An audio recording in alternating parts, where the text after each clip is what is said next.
Comme nombreux, vous devez le savoir, Kanye West a pété un plomb sur Twitter. Déjà que Twitter, c'est l'application du démon où tout le monde dit tout et n'importe quoi. Eh bien, Kanye West en a rajouté une couche. Cette vidéo ne sera pas faite pour être drôle, cette vidéo ne sera pas faite pour faire de l'humour ou justement pour défendre Kanye West. Bien au contraire, et ça va aller sur un sujet beaucoup plus large en termes de liberté d'expression. C'est pas la première fois que Kanye West fait un dérapage, c'est même depuis le début de sa carrière où il a fait des nombreux dérapages, que ce soit sur la religion, sur la misogynie, l'homophobie, même si parfois il le défendait, parfois il était homophobe. Évidemment, le racisme avec le fameux les 400 ans d'esclavage ont été un choix. Son revirement religieux chrétien, puis après le côté blasphématoire, les accusations d'agression. Bref, Kanye West est un personnage très sombre, mais vraiment très sombre.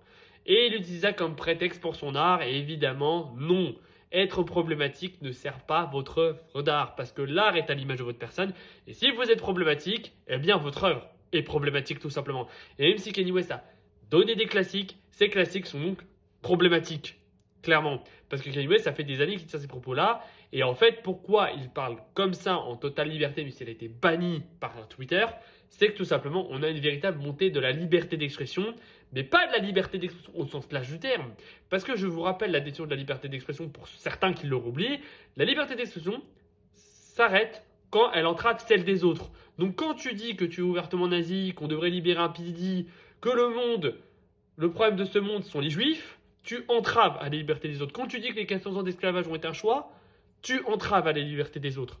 Surtout qu'on remarque que dans l'art et dans la politique et dans tous les autres domaines, et surtout sur le réseau social qui est Twitter, qui est tenu par un homme qui fait pas des saluts qui viennent du cœur, mais des saluts nazis, qui est un crime, je précise, un crime, et pas qu'on doit justifier parce qu'il est autiste et tout, parce que la santé mentale ne justifie en aucun cas des actes pareils, eh bien, Kanye West a fait du néonazisme et a fait quelque chose de problématique.